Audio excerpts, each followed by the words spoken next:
Bismillahirrahmanirrahim. Assalamualaikum warahmatullahi wabarakatuh.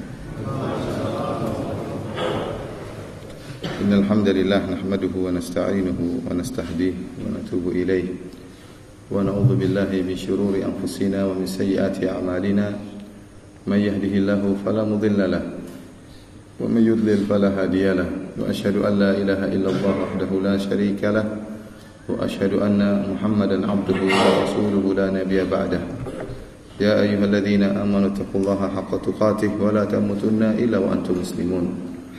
Fa inna ahsanal kalami kalamullah wa khairal huda huda Muhammadin sallallahu alaihi wasallam. Syarrul umuri muhdatsatuha wa kullu muhdatsatin bid'ah wa kullu bid'atin dhalalah wa kullu dhalalatin finnar.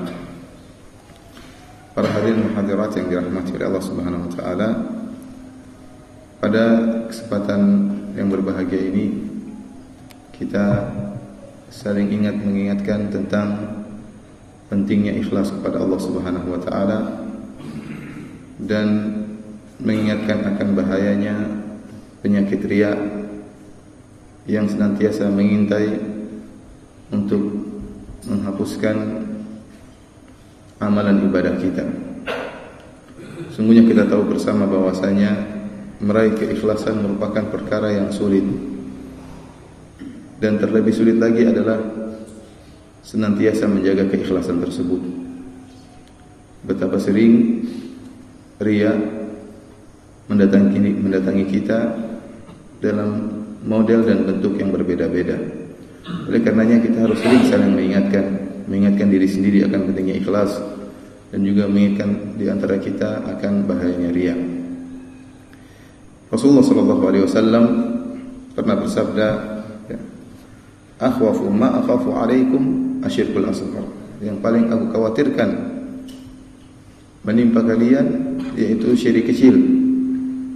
Qalu wa ma syirkul asghar? Mereka bertanya kepada Nabi sallallahu alaihi wasallam, apa itu syirkul asghar ya Rasulullah? Maka Rasulullah SAW menjawab, ar-riya, yaitu adalah riya, beramal saleh supaya dipuji oleh orang dan supaya dilihat oleh orang lain. Karenanya tatkala para sahabat sedang berbicara tentang Dajjal, tentang fitnah yang sangat luar biasa yang akan muncul menjelang hari kiamat, maka Nabi sallallahu alaihi wasallam mengatakan kepada mereka, ala ukhbirukum bima huwa akhwafu alaikum indi min fitnatil masih dajjal. Maukah aku kabarkan kepada kalian tentang fitnah yang lebih aku khawatirkan menimpa kalian daripada Dajjal, yang lebih berbahaya daripada fitnah Dajjal? Qalu bala ya Rasulullah. Fitnah apa yang lebih besar daripada Dajjal? Kita tahu bahwasanya fitnah Dajjal fitnah yang luar biasa, ya, makhluk yang sangat luar biasa yang akan muncul di akhir zaman, yang Allah memberikan kehebatan kepada dia, ya, bisa menurunkan hujan, bisa menumbuhkan, ya, dari lahan yang tandus dan bisa menghidupkan orang yang mati. Fitnah yang luar biasa. Namun kata Nabi SAW, ada fitnah yang lebih aku khawatirkan menimpa kalian. Para sahabat berkata, qalu bala ya Rasulullah. Fitnah apakah itu? Kata Nabi SAW, asyirkul khafi, syirik yang samar, yang tidak kelihatan. Yaqumur rajulu fayusalli fayuzayyina salatahu lima yara min nadhari rajulin ilaihi. Kata Nabi SAW, syirik yang samar yaitu riya. Rasulullah SAW memberikan contoh, seorang berdiri kemudian dia salat, kemudian dia indah-indahkan, dia bagus-baguskan salatnya. Kenapa? Karena dia tahu ada orang yang perhatikan salatnya, sehingga dia indah-indahkan salatnya. Ini Nabi sallallahu alaihi wasallam lebih mengkhawatirkan fitnah riya daripada fitnah Dajjal. Kenapa? Para ulama menjelaskan, ya, karena fitnah Dajjal, ya, kalau seorang beriman kepada Allah Subhanahu wa taala, ya, insyaallah dia akan bisa terhindar dari fitnah Dajjal. Tapi fitnah riya ini justru merupakan penyakit orang-orang yang saleh, bukan penyakit orang-orang yang tidak beribadah. Justru orang-orang yang saleh yang dihinggapi dengan penyakit riya. Kalau para pelaku maksiat, apa yang mau mereka riakan?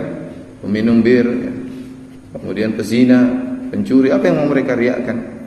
Tidak ada yang mau mereka banggakan, tidak ada yang bisa mereka riakan. Justru penyakit riya ini menimpa orang-orang yang beriman, ya. Terlebih-lebih lagi ujian riya begitu berat menimpa para dai. Sungguh berat ujian bagi para dai. Para dai dituntut untuk bisa menyampaikan pengajiannya dengan sebaik-baiknya, yang ditopang dengan dalil yang begitu banyak, disampaikan dengan seindah-indahnya. Ini dituntut agar masyarakat bisa paham, agar masyarakat bisa mengerti apa yang dia sampaikan. Dia dituntut untuk menghiasi pengajiannya, memperindah pengajiannya, sementara dia harus ikhlas kepada Allah Subhanahu wa taala. Ini perkara yang sangat luar biasa yang dihadapi oleh para dai. Harus ikhlas sementara dia harus menghiasi apa yang dia sampaikan. Karenanya ini yang kita khawatirkan oleh Nabi sallallahu alaihi wasallam, fitnah riya lebih daripada fitnah dajjal. Yang kedua, fitnah dajjal hanyalah datang di akhir zaman. Ya mungkin wallahu a'lam, artinya kebanyakan kita mungkin tidak mendapati fitnah ini karena belum muncul tanda-tanda hari-hari kiamat yang besar ya, sampai akhirnya munculnya dajjal.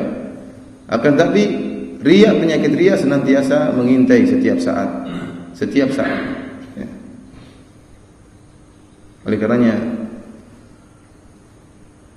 Sufyan Ats-Tsauri mengatakan, ma'alaju syai'an asyadda alayya min niyati fa innaha tataqallabu alayya. Tidak pernah aku menghadapi sesuatu yang lebih berat daripada niatku. Kenapa? Karena niatku berubah-ubah. Seorang bisa jadi sekarang ikhlas, ya, besok dia sudah riya. Bisa jadi sekarang ikhlas, 1 jam kemudian dia riya. Sampai seorang al-hadis mengatakan, rubbama uhaddits bihaditsin waliya fihi niyyah, fa idza ataitu ba'dahu taghayyarat niyyati, fa idza al-haditsul wahid yahtaju ila niyyat. Seorang al-hadis mengatakan, ya, terkadang aku menyampaikan suatu hadis, ingin menyampaikan hadis Nabi sallallahu alaihi wasallam, dan aku punya niat yang ikhlas. Akan tapi tatkala aku baru menyampaikan sebagian hadis, tiba-tiba niatku berubah. Dan ini sering terjadi bagi para dai. Tatkala dia menyampaikan, kemudian dilihat orang-orang mulai terpukau dengan apa yang dia sampaikan, maka timbullah riya dalam hatinya. Luar biasa penyampaian saya. Ya, timbul syaitan membisikkan kesempatan untuk menggoda. Kata dia, fa idza ataitu ba'dahu ala ba'dihi, jika saya baru menyampaikan sebagian hadis, tiba-tiba berubah niatku dan saya rasakan itu. Ternyata kata dia, fa idzal haditsul wahid, saya sadar bahwasanya satu hadis yahtaju ila niyyah, butuh untuk niat yang diulang-ulang untuk diperbaiki. Butuh untuk beberapa niat. Ya. Kata Sahal bin Abdullah At-Tutsuri, la ya'rifu ar-riya illa mukhlis. Tidak ada yang mengetahui riya kecuali mukhlis, kecuali orang yang ikhlas. Orang berbahagia adalah orang yang senantiasa memperhatikan gerak-gerik hatinya, bukan hanya memperhatikan gerak-gerik tubuhnya. Senantiasa mengecek hatinya, apakah dia ikhlas atau tidak, apakah dia ujub atau tidak, apakah dia suudzon atau tidak. Senantiasa dia mengecek hatinya, dan orang yang seperti ini dia akan bisa mendeteksi bahwasanya dirinya tertimpa riya. Bukan orang yang cuek beramal dengan cuek, tidak. Seorang berusaha menjaga amalannya agar diterima oleh Allah Subhanahu wa taala, berusaha menghilangkan penyakit riya dalam hatinya. Dan karena dari sinilah kita sadar kenapa, ya, pantas jika Nabi sallallahu alaihi wasallam mengatakan fitnah riya lebih aku khawatirkan daripada fitnah dajjal.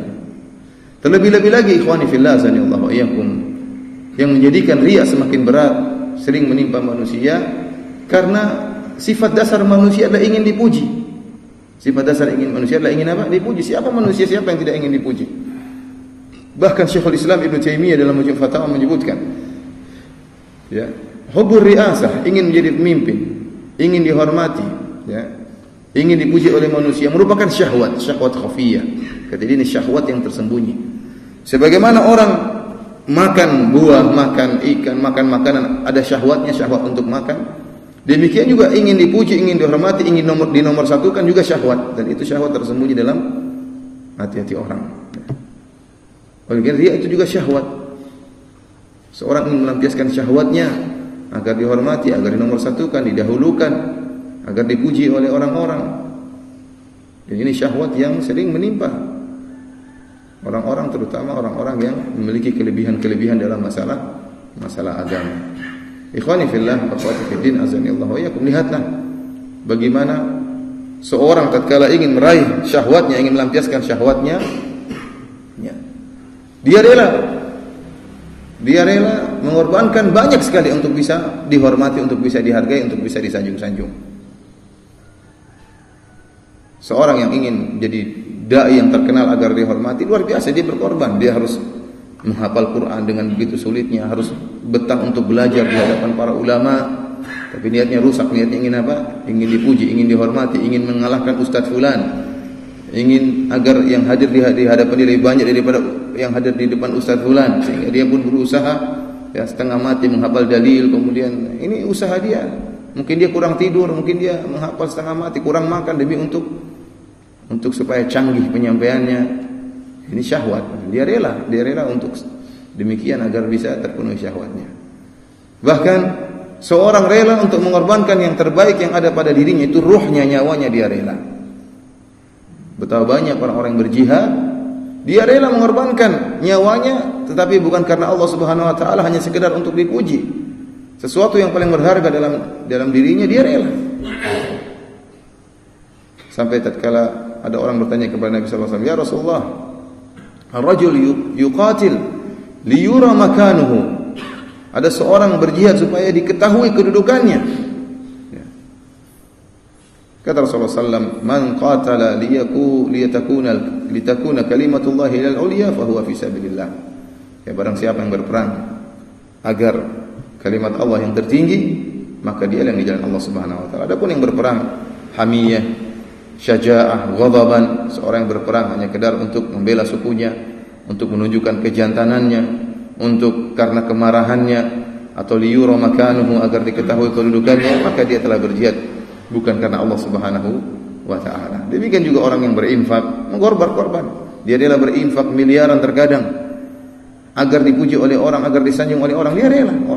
Orang karena saya katakan tadi bahwasanya dipuji merupakan syahwat tersendiri.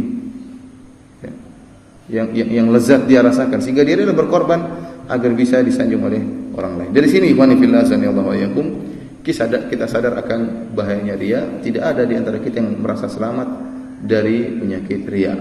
Karenanya kita perlu mempelajari bagaimana agar kita bisa terhindar daripada riya, apa kiat-kiat yang bisa kita lakukan agar terhindar dari riya. Yang pertama ikhwani fillah sanallahu alaikum, agar kita bisa terhindar dari riya, ada 4 perkara yang kita renungkan, yaitu yang pertama tentang bagaimana nasib seorang yang riya di akhirat, yang kedua bagaimana nasib seorang riya di dunia, yang ketiga bagaimana hakikat orang yang kita inginkan pujiannya, dan yang keempat bagaimana hakikat diri kita sendiri. Ini 4 perkara yang ingin saya sampaikan pada kesempatan kali ini, ya, agar kita tatkala ingin melakukan suatu amalan karena riya, maka kita merenungkan agar kita terhindar dari penyakit ini. Yang pertama ikhwani fillah sanallahu alaikum adalah merenungkan nasib seorang yang riya di akhirat, ya. Orang yang riya di akhirat, sebelum dia diazab, dia akan dipermalukan oleh Allah Subhanahu wa taala. Dalam sahih Al-Bukhari, Rasulullah sallallahu alaihi wasallam bersabda, "Man samma Allahu bih, wa man yura'i yura'illahu bih." Ya. Barang siapa yang beramal karena ingin disebut-sebut oleh orang, maka Allah akan menyebutkan aibnya di akhirat kelak. Wa man yura'i, dan barang siapa yang dia beramal karena ingin riya, ingin dilihat oleh orang lain, maka yura'illahu bih, Allah akan menampakkan niatnya yang hakiki di akhirat kelak. Dan beberapa tafsiran dari para ulama tentang hadis ini, sebagaimana disampaikan oleh Hafidz Ibnu Hajar rahimahullah dalam Fathul Bari. Di antaranya apa? Allah akan bongkar niatnya di hadapan khalayak di hari kiamat kelak, akan ketahuan. Dan karenanya ikhwan, tatkala antum ingin beramal saleh, ternyata dalam diri antum ada penyakit hati dan ingin dipuji, ingin disanjung, ingin dihargai, hati-hatilah, antum akan dibongkar oleh Allah rahasia antum ini di akhirat kelak. Antum akan dipermalukan di hadapan murid-murid antum, akan dipermalukan di hadapan teman-teman antum, akan dipermalukan di hadapan saudara-saudara antum, ya. Malu, kita tidak ingin malu. Ternyata ustaz yang selama ini kita anggap mukhlis, ternyata dia mengerjakan karena riya, ya, karena ingin dipuji. Ya. Ada di antara tafsiran hadis ini, yaitu Allah mempermalukan dengan cara yang sangat mengenaskan. Seorang yang melakukan ibadah salat karena dia riya, maka Allah akan nampakkan pahala salatnya di hadapan dia. Allah akan tampakkan di akhirat kelak, dan begitu dia merasa dia akan mendapatkan pahala salat tersebut, tiba-tiba Allah hancurkan pahala tersebut. Kenapa? untuk mempermalukan dia. Kamu ternyata beramal soleh, kamu bersolat, kamu berhaji, ya, kamu berdakwah bukan karena Allah Subhanahu wa taala, tapi karena ya, ingin sanjungan, karena syahwat yang ada pada dirimu. Maka Allah hancurkan di hadapan dia pahala-pahala tersebut. Yang kedua, setelah dia dipermalukan, dia akan termasuk orang yang pertama kali disiksa pada hari kiamat kelak. Sebagaimana dalam hadis yang masyhur dalam Sahih Muslim dan yang lainnya, ya, bahwasanya orang yang pertama kali akan disidang oleh Allah Subhanahu wa taala pada hari kiamat ada 3 golongan. Yang pertama, rajulun istushhid, seorang yang ya, mati syahid. Fa utiya bihi, maka dihadirkanlah orang ini. Fa arrafahu ni'amahu fa arafaha. Setelah orang ini dihadirkan, Allah Subhanahu wa taala kemudian menampakkan kenikmatan-kenikmatan yang pernah Allah berikan kepada dia. Seorang mujahid, banyak kenikmatan yang Allah berikan kepada dia, berupa kekuatan tubuh, kepandaian memainkan pedang, kelihayan berperang, keberanian. Maka Allah bertanya kepadanya, "Wa ma fa'alta fiha?" Apa yang kau lakukan dengan kenikmatan-kenikmatan yang aku berikan kepadamu? Kata dia, "Ya Allah, qataltu fika hatta tushhid." Aku berperang karena Engkau ya Allah sampai aku meninggal dunia. Kata Allah Subhanahu wa taala, "Kadzabta." Engkau dusta. "Walakin qatalta liyuqal annaka jari." Kau dusta, akan tapi kau berperang supaya engkau dikatakan sebagai pemberani. Wa qad qil, dan telah dikatakan. Subhanallah, orang yang berniat melakukan amal saleh untuk dipuji, Allah akan kabulkan niatnya tersebut. Dia benar-benar dipuji, benar-benar disanjung, bisa-bisa dijadikan pahlawan atau dibuat monumen untuk menghargai dia. Dipuji dan keinginannya dikabulkan oleh Allah Subhanahu wa taala. Tetapi apa? Tetapi hakikatnya dia akan dilemparkan ke dalam neraka jahanam. Tsumma umira bihi fasuhiba ala wajhi hatta ulqiya fin nar. Kemudian Allah merintahkan malaikat untuk menggeret orang ini, kemudian dilemparkan dalam neraka jahanam. Yang kedua, rajulun ta'allamal ilma wa 'allamahu wa qara'a al-Qur'an. Yang kedua, orang kedua yang diadab oleh Allah Subhanahu wa taala adalah seorang yang belajar ilmu, seorang dai, seorang ustaz, seorang kiai. Wa 'allamahu, dan mengajarkan ilmu. Luar biasa ini. Kita ini sedang berbicara tentang amalan-amalan, bukan amalan yang sederhana, amalan yang luar biasa yang dialami oleh 3 orang ini. Yang pertama, orang yang mati syahid, luar biasa Pak ibadahnya. Yang kedua, orang yang sebagai dai, luar biasa ibadahnya. Ini menunjukkan keutamaan seorang dai. Yang ketiga, orang yang bersedekah, luar biasa. 3 amalan ini luar biasa sehingga dijadikan contoh oleh Nabi sallallahu alaihi wasallam. Yang kedua, seorang ta'allamal ilm, belajar ilmu, wa 'allamahu, dan mengajarkannya, luar biasa orang ini, dan mengajarkan Al-Qur'an. Khairukum man ta'allamal Qur'an wa 'allamahu, sebaik-baik kalian belajar Al-Qur'an dan mengajarkannya. Keutamaan para dai luar biasa. Fadlul alim 'alal 'abid ka fadlil qamari 'ala sa'iril kawakib. Keutamaan seorang yang berilmu di atas orang-orang yang ahli ibadah tidak punya ilmu, sebagaimana keutamaan rembulan di atas jutaan bintang yang ada. Maka fa'utiya bihi, Allah pun hadirkan dia. Fa'arrafahu ni'amahu, kemudian Allah ingatkan tentang nikmat-nikmat yang Allah berikan kepada orang ini. Berupa apa? Berupa kecerdasan, mungkin kefasihan dalam baca Al-Qur'an, ya, kepandaian untuk menyampaikan materi. Allah ingatkan tentang nikmat-nikmat tersebut. Allah bertanya kepada dia, "Wa ma fa'alta fiha?" Apa yang kau lakukan dengan nikmat-nikmat tersebut? Kata dia, "Allah, qara'tu fikal Qur'an wa 'allamtuh." Ya Allah, saya baca Quran karena Engkau ya Allah, dan saya mengajarkannya. Kata Allah, "Kadzabta, engkau dusta. Walakin liyuqal annaka qari' atau annaka 'alim." Tetapi engkau mempelajari ilmu dan mengajarkannya supaya engkau dikatakan adalah qari', orang yang ahli ibadah, atau seorang yang alim, agar dipanggil ustaz, agar dipanggil kiai, agar dipanggil alim ulama. Wa qad qil, dan telah dikatakan, dikabulkan. Subhanallah. Jadi ingat, pengkabulan tatkala antum disanjung-sanjung oleh masyarakat, belum tentu itu tanda kebaikan, belum tentu. Belum tentu tatkala antum mengisi pengajian yang hadir banyak, masjid full, belum tentu tanda kebaikan. Belum tentu. Antara engkau dengan Allah Subhanahu wa taala, Allah yang Maha tahu dengan niatmu. Wa qad qil, dan telah dikatakan engkau seorang yang alim, dikenal.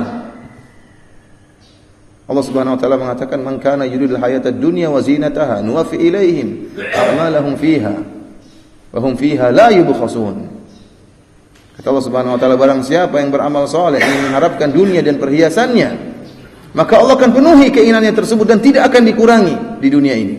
Kamu beramal saleh ingin dipuji, Allah berikan. Kamu beramal saleh agar disanjung, Allah kabulkan. Kemudian orang yang ketiga, Kata Nabi sallallahu alaihi wasallam, seorang yang a'tahu Allahu min asnafil mali kullihi. Orang yang Allah berikan semua jenis harta kepada dia. Asnafal mal, semuanya jenis-jenis harta dia punya.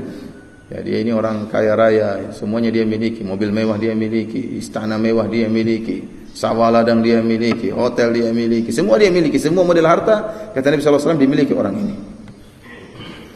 Maka Allah bertanya, "Wa ma fa'alta fiha?" Apa yang kau lakukan dengan harta-harta kenikmatan yang aku berikan kepadamu?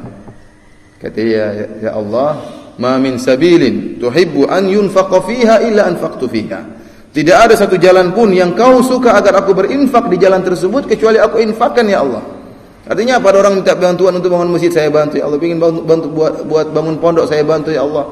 Untuk sedekah bencana alam saya bantu. Seluruh bantuan yang orang minta kepada saya berikan. Luar biasa pahala orang ini.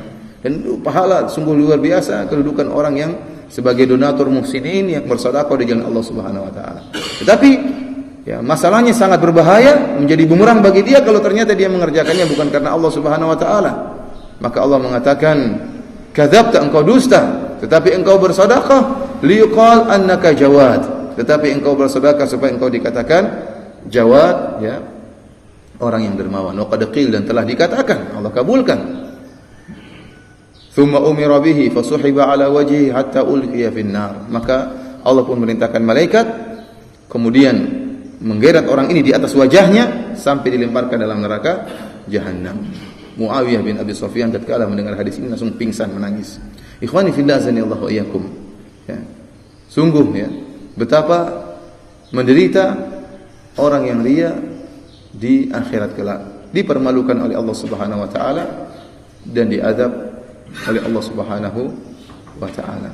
Oleh karena Allah Subhanahu wa taala telah memberikan permisalan yang sangat indah tentang buruknya orang yang riya, yang terpedaya dengan amalan soleh dia, bahkan memperdaya orang lain, menipu orang lain. Kata Allah Subhanahu wa taala, perhatikan, "Kalladzi yunfiqu malahu ria'an nas wa la yu'minu billahi wal yawmil akhir. Famathaluhu kamathali safwanin 'alaihi turabun fa asabahu wabilun fatarakahu salda. La yaqdiruna 'ala syai'in mimma kasabu."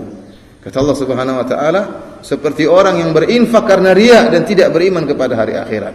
Famathaluhu, permisalan orang yang riya ini, kamathali safwan, seperti sebuah batu, batu yang licin, alaihi turab, di atasnya ada tanah. Fa asabahu wabil, kemudian ditimpa dengan hujan yang deras, fatarakahu salda, akhirnya tanah tersebut hilang, tidak ada satu butir pun yang tersisa. Jadi mulus bersih tanpa ada sisanya sama sekali. La yaqdiruna ala syai'in mimma kasabu, dan dia tidak mampu untuk mengambil manfaat dari sedikit pun apa yang mereka lakukan. Perumpamaan ini atau baca tafsir Ibnu Katsir dan yang lainnya, Allah berikan kepada orang yang riya. Kenapa? Orang yang riya beramal soleh karena ingin dipuji, disanjung-sanjung. Itu ibarat batu yang halus namun di atasnya ada pasir, ada tanah yang subur. Orang menyangka tanah ini tanah yang indah, tanah yang subur, kalau diletakkan tumbuhan langsung tumbuh. Demikianlah orang yang riya. Orang menyangka dia orang yang hebat, orang menyangka dia orang yang soleh, orang menyangka dia masya Allah, wow, orang ini hebat luar biasa. Orang-orang dia bukan hanya memperdaya dirinya, dia memperdaya orang lain pula. Oleh karena tadi Allah Subhanahu wa taala mengatakan, muqaddaqil, dan telah dikatakan, engkau yang beramal soleh ingin dikatakan sebagai ustaz, sebagai orang alim, dikabulkan oleh Allah. Engkau yang berjihad supaya dikatakan pemberani, dikabulkan oleh Allah Subhanahu wa taala. Engkau yang bersedekah supaya dikatakan dermawan, dikabulkan oleh Allah Subhanahu wa taala. Engkau menipu dirimu dan juga menipu orang lain. Orang yang melihat dari luar biasa ini tanah ini. Ternyata tanah tersebut berada di atas batu. Tiba-tiba Allah turunkan hujan yang keras, maka sirnalah seluruh tanah yang ada di atas batu tersebut, tidak tersisa meskipun satu butir debu, tidak ada, hilang semua. Demikianlah hakikat orang yang riya. Dia menyangka bahwasanya amalannya hebat, dia menyangka amalannya akan beri manfaat kepada orang lain, dia menyangka orang-orang lain pun terpedaya dengan amalan dia, ternyata di akhirat kelak bersih seperti batu yang tidak tersisa satu butir pun pasir. La yaqdiruna ala syai'in mimma kasabu. Ini tidak bisa mengambil sedikit pun pahala dari amalan-amalan yang dia riakan tadi. Tidak ada satu pahala pun yang didapatkan. Tidak ada. Karena kita telah jelaskan berulang-ulang dalam pengajian-pengajian bahwasanya ikhlas adalah memurnikan. Ikhlas adalah memurnikan. Allah Subhanahu wa taala tidak mau disyarikatkan meskipun sedikit pun. Ana aghna syuraka an syirk. Man amila amalan asyraka fihi ma'iya ghairi taraktuhu wa syirkahu. Aku paling tidak butuh dengan syarikat. Barang siapa melakukan suatu amalan, dia gandengkan selain aku denganku, syarikatkan selain aku denganku, aku akan tinggalkan dia dengan kesyirikannya. Allah tidak menerima kecuali murni. Kalau kita beramal saleh 90% untuk Allah, 10% untuk manusia, maka tidak diterima oleh Allah Subhanahu wa taala. Allah tidak terima kecuali 100% untuk Allah Subhanahu wa taala. Kata Allah, la yaqdiruna ala syai'in mimma kasabu. Mereka tidak mampu untuk mengambil sedikit pun dari apa yang mereka lakukan. Seorang yang riya, dia jangan sangka dia bisa mengambil sedikit manfaat, sedikit pahala dari amalan dia, tidak. Kalau ada sedikit saja tatkala dia beramal, ingin dipuji, ingin disanjung, sedikit saja dalam hatinya, tidak akan ada yang bisa diambil dari manfaat amalan tersebut. Ini ikhwani fil azani Allah wa yakum, yang pertama yang kita renungkan tentang nasib seorang yang riya di akhirat. Yang kedua yang perlu kita renungkan agar kita terhindar dari riya adalah bagaimana nasib seorang yang riya di dunia ini. Nasibnya juga sangatlah buruk. Pertama, sebagaimana penjelasan Syekhul Islam Ibnu Taimiyah rahimahullah, bahwasanya orang yang riya adalah orang yang menderita di dunia. Orang yang menderita di dunia. Kenapa? Dia ini gelisah, orang yang paling bahagia orang yang ikhlas. Orang yang paling bahagia orang yang ikhlas. Dia tidak perlu dengan omongan orang mau ngomongin apa, yang penting komentar Allah Subhanahu wa taala. Dia bersedekah, mau orang bilang terima kasih atau tidak, enggak, bukan urusan dia. Yang penting dia bermuamalah dengan Allah Subhanahu wa taala, Allah tahu amalan dia tidak perlu dengan komentar manusia. Sehingga dia bahagia sekali. Ya. Bahkan orang tidak tahu dia beramal, semakin bahagia dia. Kalau orang tidak mengetahui amalan dia tidak mau ceritakan amalan dia. Tetapi orang yang riya adalah orang yang menderita. Menderita sebelum beramal, menderita tatkala beramal, dan menderita setelah beramal. Sebelum beramal, maka dia berpikir, bagaimana cara saya beramal agar saya dipuji? Saya harus bagaimana? Bagaimana cara sholat saya, bagaimana cara sedekah saya, bagaimana cara pengajian saya, sehingga supaya orang bisa muji saya. Dia perlu peras otak untuk berpikir bagaimana. Sehingga sebelum beramal dia sudah gelisah. Tatkala dia beramal, dia pun memikirkan bagaimana dia menunaikan amal tersebut. Harus dengan sebaik-baiknya. Kalau ada salah sedikit, dia pun jengkel sekali. Kenapa? Karena bakalan orang tidak muji dia. Ya, maka dia pun menderita tatkala sedang beramal, dan dia nunggu-nunggu apa enggak ada yang hadir atau tidak, ada yang lihat saya sholat atau tidak, tatkala saya bersedekah ada orang yang perhatikan saya atau tidak. Dia gelisah tatkala sedang beramal. Kalau enggak ada yang hadir, dia kecewa. Saya sudah setengah mati, enggak ada yang tahu saya sedang beramal. Saya sudah setengah mati, tidak ada yang hadir dalam pengajian. Ya, terus saya capek-capek gini buat apa? Tatkala sedang beramal dia pun menderita. Setelah beramal pun dia menderita. Kenapa? Dia menunggu kapan dipuji. Kapan dipuji oleh orang lain. Dia menantikan dipuji. Setelah dia bersedekah, dia nunggu apakah orang ini mengucapkan apa. Ya, setelah dia mengisi pengajian, dia menunggu apa komentar orang-orang yang hadir. Kalau tidak ada komentar-komentar, dia tanya, gimana sih pengajian saya? Nunggu komentar. Ini kok tidak ada yang komentar? Tidak, Ustaz, Masya Allah penyampaiannya bagus, Ustaz. Tidak ada yang nyampaikan, akhirnya dia jengkel juga. Dia tanya, kalau gitu bagaimana pengajian saya tadi? Nunggu komentar orang. Bahkan tatkala dia dipuji, terkadang dia menderita pula. Terkadang pujiannya tidak sesuai dengan yang dia harapkan. Dia sudah memberikan bantuan 5 juta kepada orang miskin cuma bilang syukron. Cuma syukron saja. Tidak lebih daripada itu. Padahal dia ingin, Ustaz, Masya Allah Pak, saya ini sangat butuh sekali karena jasa Bapak saya gini. Akhirnya saya begini. Dia maunya begitu. Tapi ternyata orang miskin ini juga tidak pandai berterima kasih. Syukron Pak. Udah, dia pergi kok. Kurang ajar orang ini. Demikian juga orang yang jadi dai kemudian kata dia, gimana pengajian tadi, gimana? Ramai yang hadir, gimana? Ya Alhamdulillah Ustaz, lumayan. Kok lumayan sih? Ini ramai sekali, paling pol kok dibilang lumayan. Dalam hati dia, cuma dia tidak enak. Karena dia menderita. Karena dia dipuji pun dia menderita. Kalau pujian tidak sesuai yang dia harapkan. Seandainya mereka memuji dia sesuai dengan dia harapkan, Masya Allah Ustaz, pengajian antum Masya Allah, ya penyampaian antum Masya Allah, orang dari mana-mana datang Ustaz, dia bahagia luar biasa, kepalanya besar, bangga. Tapi dia akan minta. Kenapa? Dia menderita. Kenapa? Dia tunggu pujian itu berikutnya. Karena dia punya syahwat. Dia ingin setiap pengajian seperti itu dia dipuji. Ya. Kalau pengajian berikutnya tidak dipuji, wah dia menderita. Oleh karena orang yang riya adalah orang menderita, orang yang menderita. Dan betapa menderitanya, begitu dia rasakan menderitanya tatkala ada orang yang lebih dermawan daripada dia, kemudian orang muji orang lain, betapa sakit hatinya, hasadnya mulai muncul. Dan ini muncul tatkala ada saingannya, baru ketahuan menderitanya orang ini, Allah berikan penderitaan kepada dia. Tatkala ada orang lebih alim daripada dia, orang lebih kaya, kemudian menyumbang lebih banyak kepada dia, maka dia akan sangat hasad. Situlah dia menderita. Ada orang lebih alim, ustaz lebih alim, banyak pengajar orang yang hadir lebih daripada ustaz daripada dia, di situ dia menderita. Harusnya dia bahagia ada orang lain membantu dakwah dia. Orang bisa hadir, alhamdulillah saya mengurangi tugas saya, tapi namanya itu syahwat, saya bilang syahwat. Syahwat. Dan ini sering terjadi. Oleh karena Syekhul Islam mengatakan al-hasad baina ahli ilm, hasad di antara para pemilik ilmu sebagaimana hasad di antara ahlul amwal, di antara pemilik harta. Sehingga kalau ada orang datang, kemudian orang itu mungkin baru memiliki ilmu, baru pulang dari luar negeri, kemudian datang orang penghadir, oh dia menderita sekali.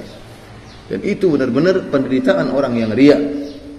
Tidak ada menderita daripada orang ini seperti ini. Akhirnya kalau ada orang memuji ustaz itu, dia pun berusaha merendahkan. Ustaz itu masya Allah penyampaiannya. Ah itu cuma pintar ngomong aja, dalilnya kurang. Terus dalilmu banyak. Makanya saya ingatin juga kepada ikhwan, jangan juga antum cari bikin ustaz antum menderita. Jangan antum juga bikin permasalahan di antara ustaz. Jangan. Karena kalau antum memuji ustaz yang lain di hadapan seorang ustaz manusia. Ustaz manusia, dia juga punya syahwat. Dia juga harus menjaga keikhlasannya. Antum bantu dia untuk menjaga keikhlasannya. Jangan antum datang ke depan ustaz antum dan bilang, "Ustaz itu masya Allah ustaz." Oh, dalam hati dia, terus saya gimana? Memang dia saja, terus saya gimana selama ini? Oh, dia jengkel dalam hatinya. Dan ini kenyataan, ikhwan. Atau ustaz ini berkata, lagi ngisi pengajian kemudian datang ustaz, tapi ustaz fulan bilang bukan begitu hukumnya ustaz. Wah, ini bikin jengkel. Jangan bilang namanya, bilang aja ustaz bagaimana pendapat yang demikian. Ini namanya mengadu domba di antara ustaz, bikin ustaznya tidak ikhlas. Jangankan sekelas kita, sekelas ustaz-ustaz kroco ini, sekelas Syekh Utsaimin rahimahullah, beliau pun gelisah. Dan beliau sampaikan dalam kitab, dalam syarah Ihliyatul Thalibul Ilm, di kaset saya pernah dengar, dia bilang, saya paling tidak suka kalau tatkala saya menyampaikan suatu masalah, datang orang, Syekh, tapi Syekh Albani bilang demikian, Syekh Albani bilang demikian. Ini tidak beradab seperti ini. Seakan-akan mengadu domba saya dengan siapa? Syekh Albani. Mengadu domba Syekh Utsaimin dengan Syekh Albani rahimahullah. Ini bukan adab seperti ini. Kalau antum ingin protes sama ustaz, bilang Syekhul Islam bilang, enggak jadi masalah. Ustaz ini tidak akan hasad sama Syekhul Islam, dia tahu diri. Atau antum bilang Syekh bin Bas mengatakan demikian, ini sudah selesai. Tapi kalau antum bilang ustaz sekelasnya, tapi ustaz itu bilang demikian, oh ini ngadu domba kalau begini caranya. Ya udah kamu ngaji sama dia kalau enggak percaya sama saya. Seperti itu. Dikira ikhwan, murid-murid pun jangan mengadu domba di antara ustaz. Nah, saya katakan orang yang menderita adalah orang yang riya. Penderitaan itu akan semakin bertambah-tambah tatkala muncul saingannya. Kenapa? Karena ingin dinomorsatukan, ingin didahulukan itu syahwat. Sebagaimana perkataan Syekhul Islam, syahwatun khafiyah, syahwat yang tersembunyi. Sebagaimana seorang punya syahwat terhadap wanita, ya demikian juga punya syahwat terhadap ketenaran dan dihormati. Ini nasibnya di dunia, dia menderita. Kemudian yang dikhawatirkan bagi orang yang riya adalah su'ul khatimah.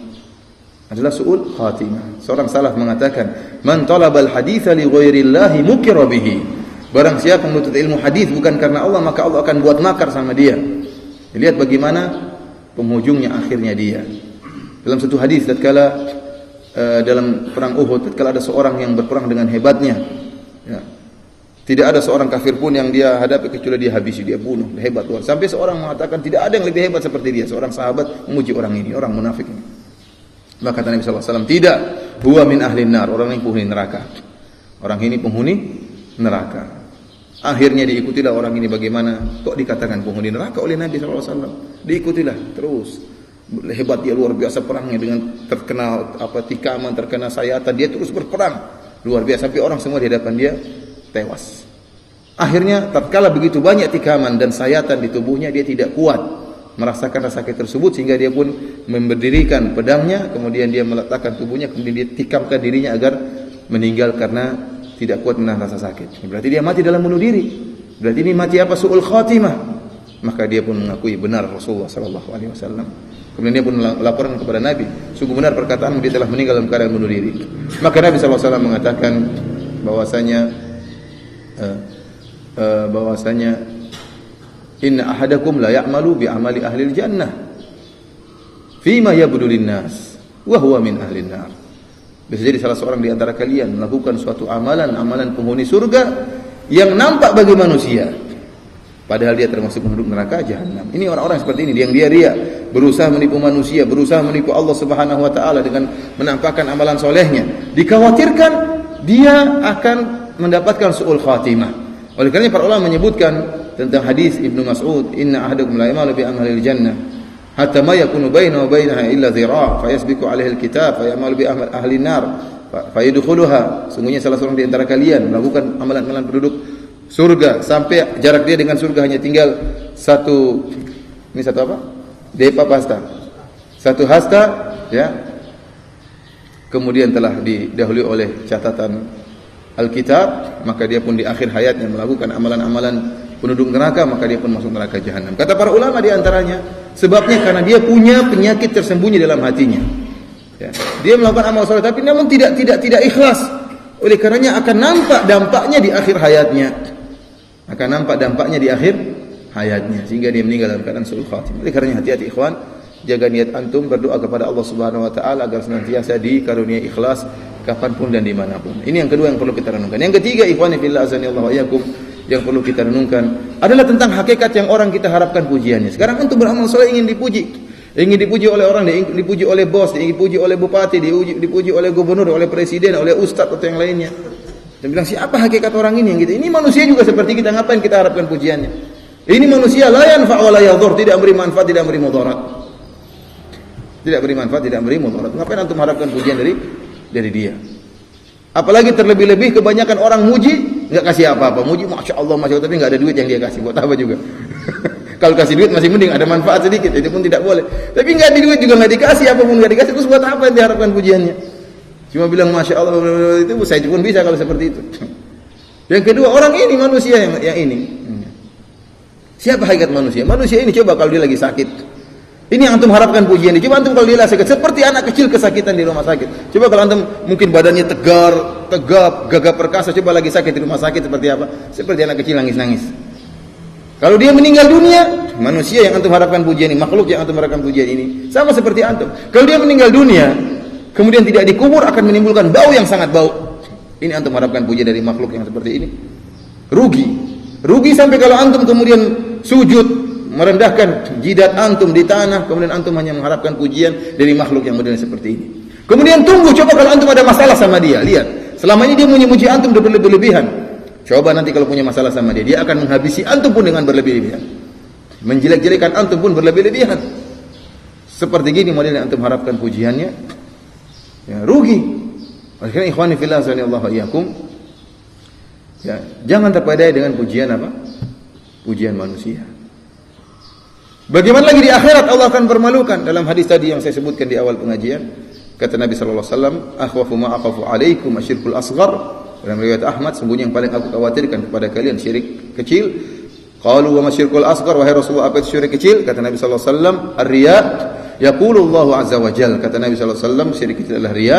Allah Subhanahu wa taala berkata, "Yaumul qiyamah," pada hari kiamat, "li ashabi dzalik," Allah berkata kepada orang-orang yang riya, "hina juziyan nasu bi a'malihim," tatkala orang-orang diberi balasan dengan amalan mereka. Kata Allah, "Idhabu ila alladziina kuntum turauna fid dunya, fanzuru hal tajiduna indahum jazaan." Kata Allah, kamu sekarang orang-orang riya sini kata Allah.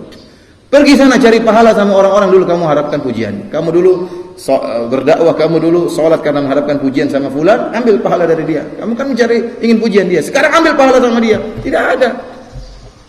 Bisa jadi orang yang antum harapkan pujiannya ternyata masuk neraka jahanam. Rugi antum. Antum harapkan pujian orang seperti ini. Kemudian yang ketiga, ikhwani fillah, yang terakhir, yang keempat yang perlu kita renungkan adalah tentang hakikat diri kita sendiri. Betapapun orang memuji antum, betapapun orang mengeluh-elukan antum, betapapun orang mengangkat antum sampai ya langit yang ketujuh, antum tahu hakikat diri antum. Antum tahu hakikat diri antum penuh dengan kekurangan. Antum tahu bagaimana tatkala antum bersendirian tidak ada orang yang lihat bagaimana maksiat yang antum lakukan. Antum tahu bagaimana pandangan-pandangan haram yang antum lakukan. Antum tahu bagaimana mulut-mulut antum, lisan antum yang kurang antum jaga. Bagaimana hati antum yang terkadang isinya hasad, isinya dengki, isinya suudzon. Antum lebih tahu. Orang tidak tahu, orang tidak bisa lihat. Oleh karenanya Muhammad bin Wasi' mengatakan, "Lau kana lidzunubi rih ma jalasa ilayya ahad. Kalau seandainya dosa-dosa itu ada baunya, tidak ada orang yang mau duduk sama saya. Seandainya memandang aurat wanita yang tidak halal bagi antum, ya, bau terong busuk atau bau durian busuk, orang semua tahu, oh orang ini ustaz ini bau sekali. Kenapa? Karena sering melihat hal-hal yang diharamkan. Kalau seandainya gibah itu ada bau-bau busuknya, kita tahu siapa di antara kita yang selamat daripada gibah. Ya. Seandainya dosa-dosa itu ada baunya, tidak ada yang duduk sama kita. Oleh karenanya betapapun orang muji antum harus tahu bagaimana hakikat antum. Allah yang Maha tahu bagaimana hakikat antum. Tidak ada di antara kita yang luput daripada kesalahan. Kita pasti ada dosa, pasti ada kesalahan. Oleh karenanya buat apa kita riya? Buat apa kita terpedaya dengan pujian orang-orang? Ikhwani fillah azanillahu wa iyyakum, yang terakhir, kiat-kiat agar kita bisa terhindar daripada riya. Yang pertama, berdoa kepada Allah Subhanahu wa taala. Dan di antara doa yang agung yang sering kita lalaikan yaitu doa iyyaka na'budu wa iyyaka nasta'in ihdinas siratal mustaqim. Doa yang tatkala kita baca dalam surat Al-Fatihah setiap kita salat. Kata Syekhul Islam Ibnu Taimiyah, ya, doa kita ihdinas siratal mustaqim, tunjukkanlah kepadaku jalan yang lurus, bukan jalannya orang-orang yang pemurkai, orang Yahudi dan juga orang sesat seperti orang Nasrani. Sebelum kita berdoa dengan doa tersebut, kita mengatakan iyyaka na'budu wa iyyaka nasta'in. Kata Syekhul Islam Ibnu Taimiyah, barang siapa yang mentahqiq firman Allah ini, iyyaka na'budu wa iyyaka nasta'in, maka dia akan terhindar dari dua penyakit, riya dan ujub. Tatkala mengatakan iyyaka na'budu, ya Allah, hanya kepada Engkau lah aku beribadah. Benar-benar konsentrasikan perkataan Nabi, hanya kepada Engkau aku beribadah. Ya Allah, saya selama ini saya berdakwahnya karena Engkau ya Allah. Saya membantu jalannya dakwah karena Engkau ya Allah. Ya. Karena ikhwan, betapa banyak bentuk-bentuk riya yang datang tanpa kita sadari. Dan kita lihat juga, ya, orang terjerumus dalam riya tanpa dia sadari. Berkata Yusuf bin Al-Husain Ar-Razi, dia berkata apa? A'azzu syai'in fid dunya al-ikhlas. Yang paling berat di dunia adalah ikhlas. Wa kam ajtahidu fi isqatir riya' an qalbi. Betapa sering saya berusaha, berijtihad, bersungguh-sungguh untuk menghilangkan riya dari hatiku, ya. Fa ka'annahu yanbutu fihi ala launin akhar. Akan tapi riya tersebut muncul lagi dalam bentuk yang lain. Dan senantiasa saya berjuang. Betapa banyak riya-riya terselubung. Orang terjerumus dalam riya tanpa dia sadari. Kita dapati sebagian orang karena ingin riya, maka dia pun menggibah orang lain. Dia mengatakan si fulan itu paling pelit, malas ya beribadah. Itu salat subuh enggak pernah kelihatan. Padahal dalam hatinya dia ingin, kalau saya selalu kelihatan salat subuh. Jadi dia ingin meria, pamer, tapi enggak langsung. Kalau dia bilang saya sering salat subuh, dia tahu orang bilang dia riya, dia tidak ingin. Maka dia ingin riya dengan cara terselubung. Caranya gimana? Dia menghina orang. Si fulan salat subuh enggak pernah lihat. Itu si fulan, saya ketemu, saya sudah berapa kali berhaji, setiap saya haji saya ketemu orang Pakistan gini. Ingin tunjukkan dia berhaji berulang-ulang. Cuma dengan cara yang apa? Putar kanan, putar kiri. Ini seperti ini dosa, kata Syekhul Islam Taimiyah, ini riya yang terselubung. Jadi dia telah melakukan dua dosa besar. Pertama, menjadikan temannya sebagai korban, yaitu dengan menggibah temannya tersebut. Ini tidak pernah ini. Kalau sedekah cuma sedikit ya. Kalau saya enggak. Kalau saya pas tidur sama dia lagi di hotel, subuh baru bangun. Wah, subuh baru bangun. Berarti kalau saya enggak, sebelum subuh sudah bangun sholat malam. Ini dia tuh subhanallah ngorok sampai subuh, enggak bangun-bangun tengah malam. Orang kan dengar, berarti antum bangun malam ya dalam hati. Dia ingin riya tapi dengan cara yang pintar supaya tidak dituduh riya. Ini telah melakukan dua dosa besar. Pertama dosa riya, yang kedua dosa menggibah saudaranya. Di antara bentuk riya yang mungkin terjerumus seorang seperti apa? Dia menyebutkan banyak rizki yang Allah berikan kepada dia. Benar Allah mengatakan, wa amma bi ni'mati rabbika fahaddits, dan terhadap nikmat Rabbmu sebut-sebutlah. Dia benar. Tetapi kalau orang tidak ikhlas tatkala menyebutkan nikmat Allah, dia mentazkiyah dirinya, mengatakan, alhamdulillah Allah berikan kemudahan bagi saya. Alhamdulillah saya kesana dimudahkan, sini dimudahkan. Dia ingin mengatakan saya ini seperti wali Allah Subhanahu wa taala. Sehingga dimudahkan di mana-mana. Ini terkadang seperti itu. Kalau antum ikhlas enggak jadi masalah, antum mengamalkan firman Allah, "Wa amma bi ni'mati rabbika fahaddits." Tapi kalau antum riya, antum ingin menunjukkan antum seorang yang soleh sehingga antum dimudahkan dalam segala perkara. Hati-hati juga. Yang tahu hanyalah Allah. Kita tidak menuduh orang seperti ini. Saya maksudkan dalam mengaji ini bukan antum menuduh orang riya, enggak. Antum untuk menuduh diri antum sendiri supaya hati-hati. Bukan menuduh ada orang yang begitu, kamu riya, enggak. Itu urusannya dengan Allah Subhanahu wa taala. Tapi ada orang seperti itu. Bahkan ada orang yang sebagaimana perkataan Al-Munawi, Tatkala ada orang lain yang kemudian celaka gara-gara mengganggu dia bilang, tuh lihat, celaka dia gara-gara ganggu saya. Berarti apa? Saya wali, tidak boleh diganggu. Kalau lihat, dia kemarin ngejek saya, kemarin lihat sakit langsung dia. Hebat berarti antum.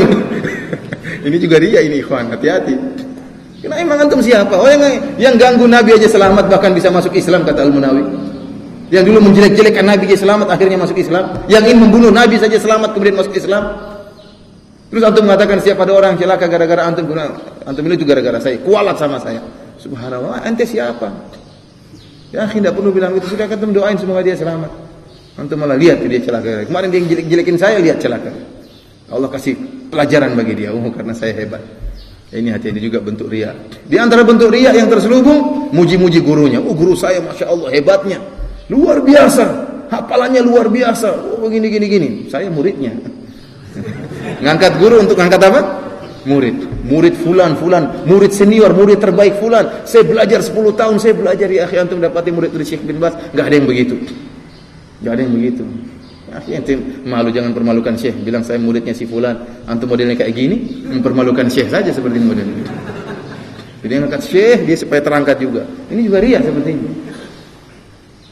Ini bentuk setan kalau sudah masalah riya, benar-benar dia bermain. Bentuk model riya itu apa? Banyak. Oleh karena ikhwani fillah azanillahu wa iyyakum, tidak ada jalan untuk kita selamat dari kecuali berdoa kepada Allah Subhanahu wa taala. Tatkala kita mengatakan iyyaka na'bud, ya Allah hanya kepada Engkau kita berikrar. Ya Allah hanya kepada Engkau aku beribadah. Aku tidak harapkan pujian orang lain. Aku tidak berharapkan rasa terima kasih dari orang lain. Aku tidak harapkan. Aku hanya harapkan ridha-Mu ya Allah Subhanahu wa taala. Wa iyyaka nasta'in, hanya kepada Engkau aku beristi'anah. Dan ini juga menyelamatkan kita dari penyakit ujub. Karena ujub adalah merasa punya peran, punya andil dalam keberhasilan sesuatu. Seorang yang tidak ujub adalah orang yang merasa seluruh keberhasilannya semata-mata karena Allah, dia hanya menjalankan sebab. Tidak ada andilnya sama sekali. Itu orang yang bersih daripada ujub, dan itu selamat. Orang bisa selamat jika dia mentahqiq dia mewujudkan, mengamalkan dua ayat ini atau dua perkataan ini. Iyyaka na'bud wa iyyaka nasta'in. Kemudian di antara doa yang pernah diajarkan oleh Nabi sallallahu alaihi wasallam tatkala Nabi mengatakan asyirku fi hadhil ummah akhfa min dabibin namal. Kesyirikan di umatku ini lebih samar daripada rayapan semut. Ya, pada saat mengatakan, bagaimana kita mau selamat? Kaifa nattaqi wa huwa akhfa min dabibin namal? Ya Rasulullah, bagaimana kita bisa selamat daripada riya sementara dia lebih samar daripada rayapan semut?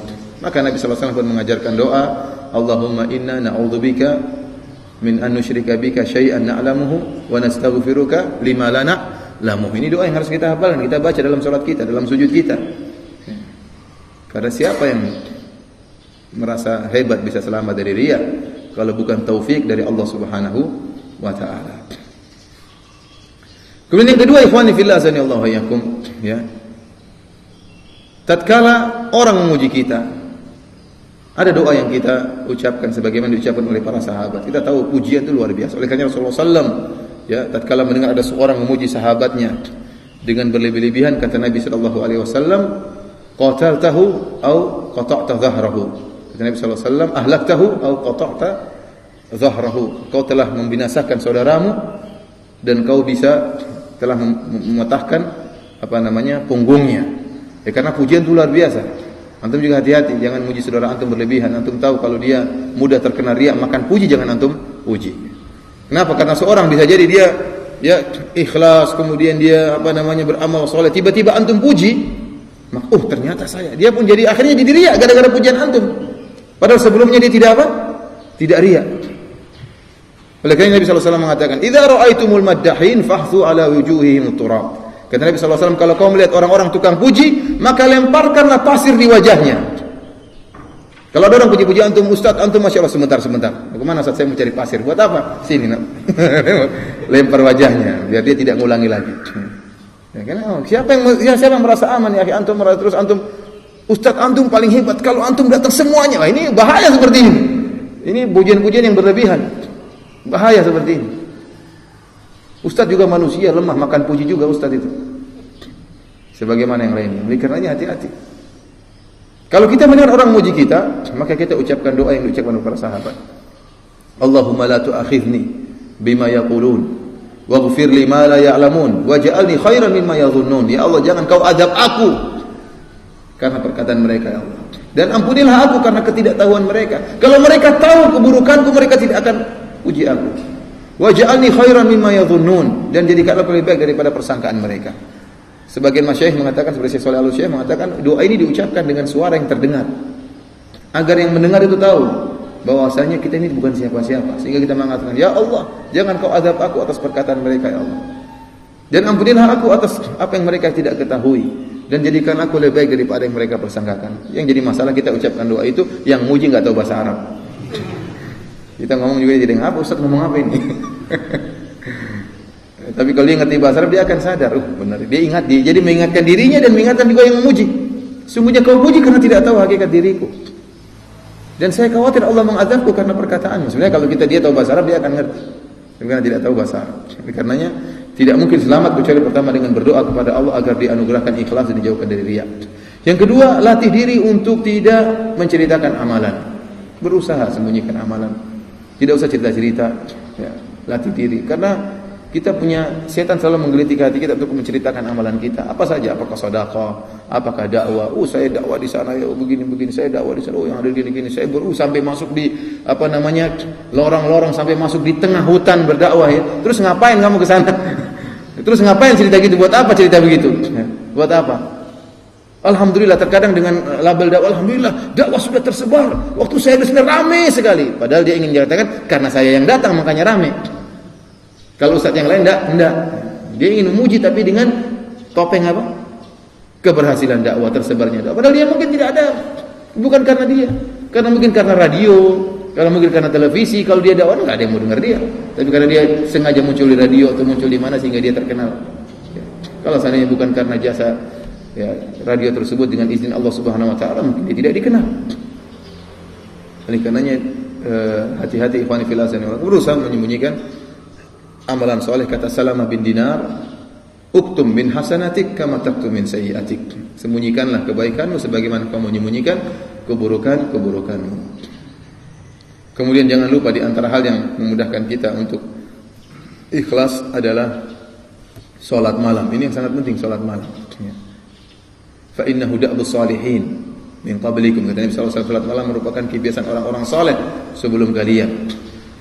Biasakan cari muka di hadapan Allah Subhanahu wa taala. Kata Nabi sallallahu alaihi wasallam, "Shallu bil-laili wan nasu niyam tadkhulul jannata bisalam." Salatlah kalian di waktu malam. Tatkala orang semua sedang tidur, kalian akan akan masuk surga dengan penuh keselamatan. Latih diri kita. Cari muka di hadapan Allah, orang semua tidur, semua orang yang kita harapkan riaknya semua sedang tidur sekarang. Sekarang kita cari muka di hadapan Allah Subhanahu wa taala. Kalau kita senantiasa terlatih demikian, terbiasa berkhalwat dengan Allah Subhanahu wa taala, terbiasa berkeluh kesah dengan Allah Subhanahu wa taala, terutama sepertiga malam yang terakhir, yanzilu rabbuna tabaraka wa taala hina yabqa thulutsal akhir minal lail.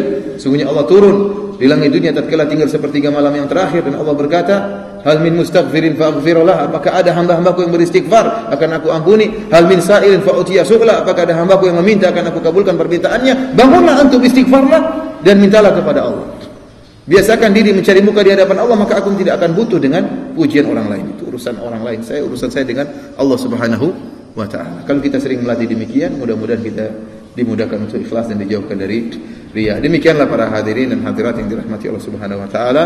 Ini sekedar yang bisa saya sampaikan untuk mengingatkan diri saya dan juga mengingatkan para ikhwas sekalian, ya, bahwasanya riya merupakan ikhlas merupakan ibadah yang sangat agung. Sungguh bahagia orang yang bisa meraih keikhlasan, akan tapi keikhlasan butuh perjuangan untuk meraihnya dan juga butuh perjuangan untuk menjaganya. Kita menjaganya hingga kapan? Hingga Allah mencabut nyawa kita.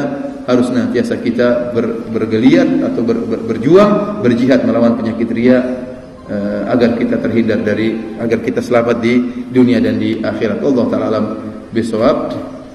Demikian saja. Tidak ada pertanyaan ya. InsyaAllah kita lanjutkan pada kajian nanti jam 9 nanti ya. Satu. Apa pertanyaan?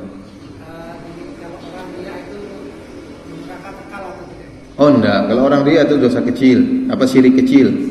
Orang yang riya itu syirik kecil, bukan syirik akbar. Ya, dan syirik kecil ya kalaupun diazab maka cuma diazab sementara dan tidak kekal. Kekal itu kalau syirik akbar. Syirik besar seperti kekafiran atau misalnya datang membenarkan dukun atau menyembelih untuk selain Allah, ya, ini yang atau berdoa kepada selain Allah, ini syirik akbar. Kalau syirik kecil enggak. Ya. Ada lagi satu aja tadi katanya ya. Demikian saja, insyaallah kita lanjutkan pada waktu yang lain. Wabillahi taufiq wal hidayah. Assalamualaikum warahmatullahi wabarakatuh.